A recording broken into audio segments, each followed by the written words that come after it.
Assalamualaikum warahmatullahi wabarakatuh. Selamat pagi, bertemu lagi dengan saya, Bu Ning. Hari ini saya masih akan membahas bab 2, klasifikasi makhluk hidup pada sistem klasifikasi dan binomial nomenklatur. Pertemuan 2 ini saya masih menggunakan buku Ilmu Pengetahuan Alam terbitan Kementerian Pendidikan dan Kebudayaan. Tujuan pembelajaran hari ini adalah yang pertama, menjelaskan prinsip klasifikasi benda, yang kedua menjelaskan tujuan klasifikasi, yang ketiga menjelaskan aturan binomial nomenklatur. Pernahkah kalian ke perpustakaan? Di dalam perpustakaan itu akan kalian temukan buku-buku yang tersusun dengan rapi.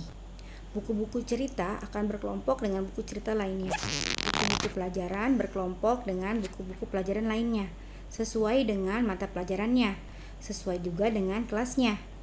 Buku-buku itu dikelompokkan agar kalian mudah mencari buku-buku yang kalian ingin baca. Begitu juga dengan makhluk hidup. Makhluk hidup dikelompokkan agar kita mudah untuk mempelajari keanekaragaman makhluk hidup. Pengelompokan makhluk hidup ini dinamakan klasifikasi makhluk hidup.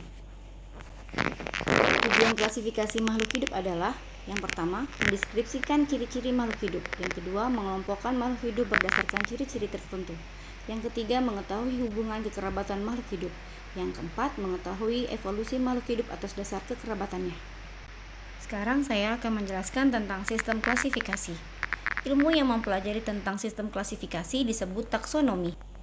Dasar klasifikasi yang digunakan bisa berupa persamaan dan perbedaan, ciri sifat, atau bisa juga berdasarkan hubungan kekerabatannya. Ada 3 sistem klasifikasi makhluk hidup. Yang pertama, sistem alami. Yang kedua, sistem artifisial atau sistem buatan.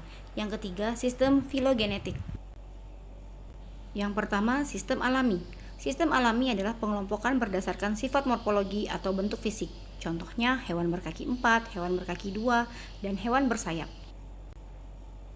Yang kedua, sistem artifisial atau buatan. Sistem artifisial atau buatan adalah sistem klasifikasi yang dibuat untuk tujuan praktis. Misalnya, pengelompokan makhluk hidup berdasarkan kegunaan. Contohnya, tanaman jahe dan ginseng dikelompokkan dalam tanaman obat, tanaman anggrek dan mawar dikelompokkan dalam tanaman hias. Yang ketiga adalah sistem filogenetik. Sistem filogenetik adalah klasifikasi berdasarkan kekerabatan antar makhluk hidup.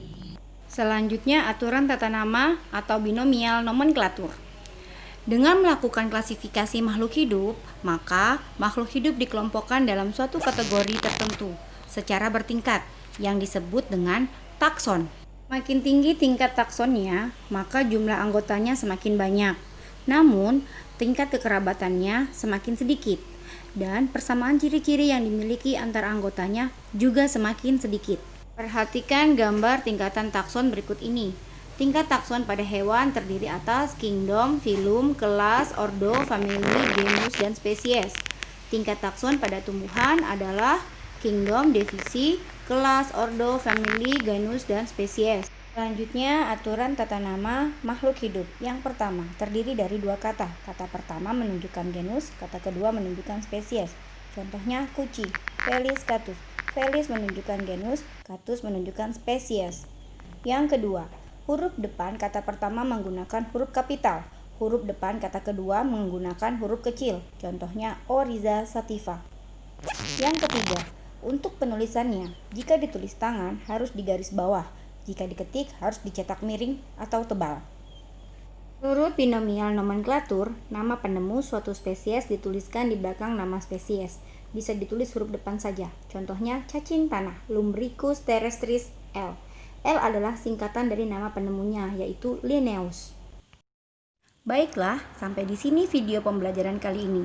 Sampai jumpa pada video pembelajaran berikutnya. Selalu menjaga kesehatan, selalu bahagia, dan tetap semangat. Wassalamualaikum warahmatullahi wabarakatuh. Selamat pagi, sampai jumpa.